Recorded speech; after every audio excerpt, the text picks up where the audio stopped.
আসসালামু আলাইকুম ওরহমতুল্লাহি ওয়া বারাকাতুহু। সম্মানিত দিনী ভাই বোনেরা, ব্রেকের পর আমরা আবারও ফিরে এলাম। কথা বলছিলাম ঈমানের পরিচয় নিয়ে। ঈমানের সংজ্ঞার কিছু দাবি আছে। প্রথম দাবি হচ্ছে আল্লাহ এবং তার রাসূল সাল্লাল্লাহু আলাইহি ওয়াসাল্লাম আমাদের কাছে যে সকল ইনফরমেশনগুলো নিয়ে এসেছেন, এই সকল ইনফরমেশনকে বিশ্বাস করতে হবে। এটা হচ্ছে প্রথম দাবি। এবার আসুন, আমরা এই যে দাবির কথা বললাম, এই দাবির পক্ষে তো দলিল লাগবে। আমার পকেট থেকে বললেই তো হবে না। কিভাবে জানবো? আল্লাহ সুবহানাহু ওয়া তাআলা কোরআনুল কারীমের মধ্যে বলেছেন, ইয়া আইয়ুহাল্লাযীনা আমানু আমিনু বিল্লাহি ওয়া রাসূলিহি ইলা আখির। আল্লাহ তাআলা বলছেন, হে ঈমানদারগণ, তোমরা আল্লাহর উপর ঈমান আনো, আমি যে রাসূলকে প্রেরণ করেছি সেই রাসূলের প্রতি ঈমান আনো, আসমানি কিতাবসমূহের প্রতি ঈমান আনো, ফেরেশতাদের প্রতি ঈমান আনো, আখিরাতের প্রতি ঈমান আনো। তোমরা যদি এই সকল বিষয় সম্পর্কে ঈমান না আনো, তোমরা যদি অস্বীকার করো, তাহলে তোমাদের জন্য ভয়ঙ্কর শাস্তির কথা রয়েছে।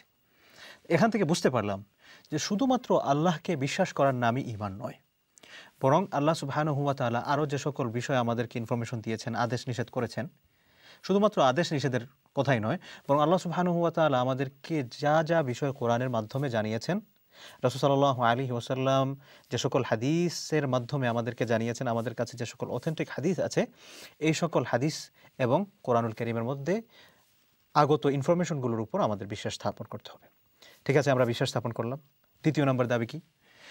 বলা হচ্ছে যে শুধুমাত্র বিশ্বাস স্থাপন করলেই হবে না। ২ নম্বর দাবি হচ্ছে কোনো প্রকার কোনো সন্দেহ পোষণ করা যাবে না, অবিচলভাবে বিশ্বাস করতে হবে। কারণ আল্লাহ সুবহানাহু ওয়া তাআলা বলছেন, ইন্নামাল মুমিনুনা আল্লাযীনা আমানু বিল্লাহি ওয়া রাসূলিহি ওয়া লাম ইয়ারতাবু। মুমিন হচ্ছেন তারাই। আল্লাহ সুবহানাহু ওয়া তাআলা মুমিনদের পরিচয় বর্ণনা করতে গিয়ে আরবি একটি শব্দ এখানে সংযুক্ত করেছেন, বলছেন ইন্নামা। আল্লাহ তাআলা চাইলে শুধুমাত্র মুমিন তারা বলে শুরু করতে পারতেন, কিন্তু ইন্নামা শব্দ এখানে যুক্ত করার কারণটা হচ্ছে আল্লাহ সুবহানাহু ওয়া তাআলা খুব ক্লোজভাবে তাদেরকে পরিচয় দিতে চাচ্ছেন যে এখানে আর কোনো পরিচয় নেই, শুধুমাত্র মুমিন। তো এই মুমিন পরিচয়টা আমাদেরকে ধারণ করতে হলে আল্লাহ এবং তার রাসূলের মাধ্যমে যে সকল ইনফরমেশনগুলো আমাদের কাছে এসে পৌঁছেছে, এই পৌঁছা ইনফরমেশনগুলোর ব্যাপারে কোনো প্রকার কোনো সন্দেহ করা যাবে না। ওয়ালাম ইয়ারতাবু, আল্লাহ তাআলা বলছেন মুমিন তারাই যারা আল্লাহ এবং তার রাসূলের প্রতি বিশ্বাস করে, ওয়ালাম ইয়ারতাবু, কোনো প্রকার সন্দেহ ছাড়া, তবে কিন্তু ছাড়া। বলবেন কি আমিও তো বিশ্বাস করি। এখানে একটা কথা আছে যে আপনি বিশ্বাস করেন হয়তো ঠিক আছে, কিন্তু আবার মনে মনে করেন আচ্ছা এটা কি ঠিকই আছে নাকি ঠিক নাই। সাপোজ মনে করেন আমি যদি একটা কথার কথা উদাহরণ হিসেবে বলি, ইসলামে আমরা জানি পর্দা করা ফরজ, আমাদের বোনেদেরকে পর্দা করতে হবে। আপনি পর্দা করতে পারেন না, শয়তানের ওয়াসওয়াসায় পড়ে, বা এটা ভুল করছেন, আপনি বুঝতে পারছেন, আপনি এটার জন্য আল্লাহ সুবহানাহু ওয়া তাআলার কাছে ক্ষমা চাচ্ছেন, বা এটার জন্য আপনি লজ্জিত, সেটা ভিন্ন বিষয়। কিন্তু আপনি যদি মনে করেন আচ্ছা এই যে ইসলামের মধ্যে পর্দা, এটা মনে হয় ইসলামের নাই, এটা সম্ভবত স্কলাররা নিজেদের পকেট থেকে লাগিয়ে ফেলছেন, তখন মুশকিল হয়ে যাবে। কারণ পর্দার যে ইনফরমেশন যেটা, এটা হুজুরদের পকেট থেকে আসে নাই। কোথা থেকে এসেছে? আল্লাহ এবং তার রাসূলের মাধ্যমে এসেছে। আল্লাহ সুবহানাহু ওয়া তাআলা কোরআনুল কারীমের মধ্যে বলেছেন, রাসূল সাল্লাল্লাহু আলাইহি ওয়াসাল্লাম তার অসংখ্য অগণিত হাদিসে বলেছেন। সো আমাদের যে শরিয়ার যে সোর্স যেটা আছে, আমাদের রিলিজিয়নের যে সোর্স, এই সোর্স হচ্ছে কোরআন এবং সুন্নাহ। তো এই কোরআন এবং সুন্নাহর থেকে যে সকল ইনফরমেশনগুলো আমাদের কাছে এসে পৌঁছবে, এই পৌঁছা ইনফরমেশনগুলোর উপর আমাদেরকে অত্যন্ত অবিচলভাবে বিশ্বাস স্থাপন করতে হবে। এই দ্বিতীয় দাবি যেটা, এটা প্রথম দাবির বলা যায় একটা সংযুক্ত আরেকটা দাবি আর কি। প্রথম দাবিতে ছিল হচ্ছে বিশ্বাস করা, আর দ্বিতীয় দাবিটা হচ্ছে অবিচলতা। তো এই অবিচলতাটা কখন আসবে? যখন আপনার বিশ্বাসটা হবে। বিশ্বাস ছাড়া মাঝখান থেকে তো আপনি অবিচল হতে পারবেন না। প্রথমে আপনার বিশ্বাস স্থাপন করলেন, দ্বিতীয়ত হচ্ছে আপনি পুরোপুরি এখানে সন্দেহ মুক্ত থেকে তারপর হচ্ছে আপনি আপনার বিশ্বাসটাকে সমৃদ্ধ করলেন। ৩ নম্বর দাবি হচ্ছে কালিমার, যে কোনো কিছু আল্লাহ এবং তার রাসূল সংশ্লিষ্ট, সেটাকে কোনো প্রকার প্রশ্ন ছাড়া মেনে নেয়া। আল্লাহ তাআলা বলেছেন, রাসূল সাল্লাল্লাহু আলাইহি ওয়াসাল্লাম বলেছেন, খালাস, এখানে আর কোনো কথা নেই। সামি'না ওয়া আতা'না, আমি শুনলাম এবং আনুগত্য করলাম। এখানে আমি এটার আর কোনো নিজের পক্ষ থেকে ব্যাখ্যা বিশ্লেষণ তৈরি করতে যাব না। আল্লাহ তাআলা আমাকে আদেশ করেছেন একটা বিষয়, বাস আমি এটা ফলো করছি। রাসূল সাল্লাল্লাহু আলাইহি ওয়াসাল্লাম আদেশ করছেন একটা বিষয়, বাস আমি ফলো করছি। বলবেন কিভাবে? একটা উদাহরণ দিই, হয়তো শুনতে খারাপ লাগবে, কিন্তু এটা খারাপের কিছু নাই, এটা হচ্ছে আমাদের জীবনের অংশ। আমাদের শরীরের মধ্যে বায়ু নির্গত হয় শরীর থেকে। এই যে বায়ু নির্গত হলে অজু ভেঙে যায়। এখন অজু ভেঙে গেলে আপনি অজু করছেন, আপনি যদি একটু চিন্তা করেন যৌক্তিকভাবে, মনে করেন যে না আমি আমার যুক্তিকে খাটিয়ে আমি চিন্তা করার চেষ্টা করব, তাহলে সাধারণত যেটার কারণে অজু ভেঙেছে আপনি সেটা পরিষ্কার করবেন। সেখানে আপনি কোনো কিছু টাচ না করে সেটার কাছে না গিয়ে আপনি অজু করছেন। দুনিয়াবী দৃষ্টিতে আপনি যদি এটাকে চিন্তা করেন তাহলে হয়তো এটা আপনার মাথার উপর দিয়ে যাবে, এটা বুঝতে সমস্যা হবে।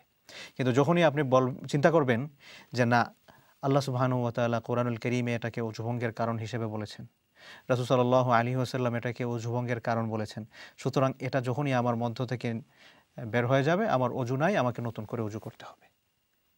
কালিমার দ্বিতীয় বা তৃতীয় যেটা আছে, তৃতীয় দাবি ঈমানের পরিচয়ের যেটা বলছিলাম, এই ঈমানের পরিচয়ের তৃতীয় দাবিটা হচ্ছে আল্লাহ এবং তার রাসূল কেন্দ্রিক যে সকল বিষয় আছে এই সকল বিষয়কে কোনো প্রকার প্রশ্ন তোলা ছাড়া এটা আমাদেরকে মেনে নেয়া। আরেকটা উদাহরণ আমরা মনে করে দিতে পারি, রাসূল সাল্লাল্লাহু আলাইহি ওয়াসাল্লাম সাহাবায়ে কেরামকে বিভিন্ন সময়ে বিভিন্ন আদেশ নিষেধ করতেন, বিভিন্ন সময় বিভিন্ন ধরনের আদেশ নিষেধ হতো।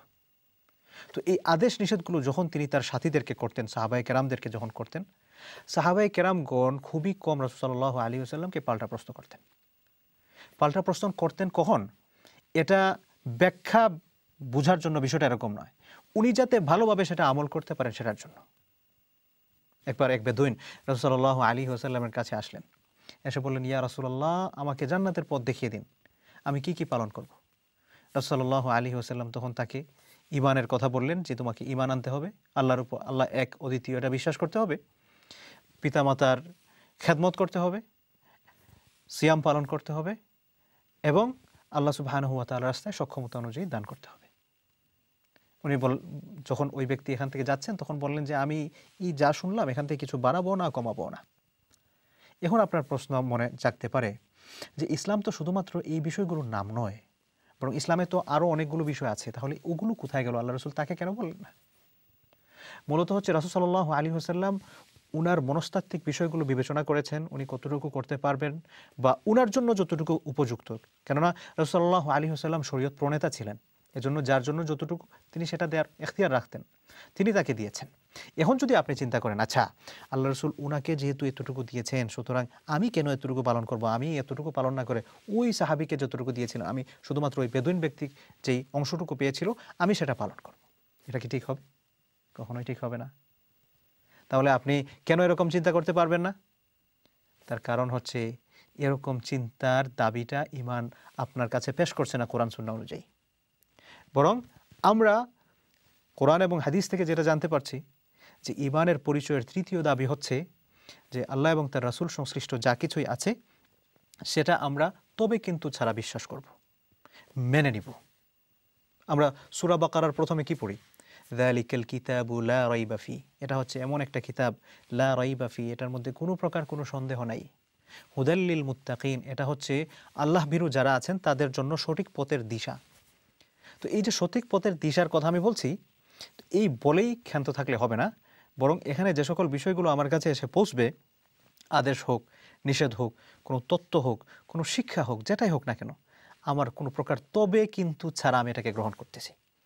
আর আপনি যখনই এটা তবে কিন্তু ছাড়া গ্রহণ করবেন তখনই আপনি পরিপূর্ণ একজন মুমিন হিসেবে আমরা নিজেদেরকে পরিচয় দিতে পারবো ইনশাআল্লাহ। সম্মানিত দর্শক ও শ্রোতা, এবার আসুন আমরা ঈমানের পরিচয়ের পরবর্তী দাবির দিকে যাই। সেটা হচ্ছে ঈমান সত্যের সাক্ষ্যদান এবং ইসলামের কিছু ভিত্তি আছে সেই সকল বিষয়ের উপর বিশ্বাস স্থাপন করা। এখন বলবেন সত্যের সাক্ষ্যদান বা সাক্ষ্যদান বিষয়টা কি, সেটা বলেই ইনশাআল্লাহ আমরা আমাদের এপিসোড আজকের মতো শেষ করব। ঈমানের সাক্ষ্যদান মানে হচ্ছে শুধুমাত্র আল্লাহ এক এই কথা আমি নিজেকে বিশ্বাস করলাম, মুখে স্বীকার করলাম, আমার কাজে প্রয়োগ করতেছি এটা বললেই হবে না, বরং আমাকে এটা বিশ্ববাসীকে জানিয়ে বলতে হবে আমি এটা সাক্ষ্য দিচ্ছি। এজন্য শাহাদার ক্ষেত্রে আমরা কি বলি? আশহাদু আল্লা ইলাহা ইল্লাল্লাহ, I bear witness that there is no god but Allah. আমি সাক্ষ্য দিচ্ছি যে আল্লাহ ছাড়া কোনো মাবুদ নাই। এখানে আমি বলতেছি না আমান্তু, আমি ঈমান আনতেছি। I am not saying that I am believing on Allah subhanahu wa ta'ala. Yeah, I have to believe.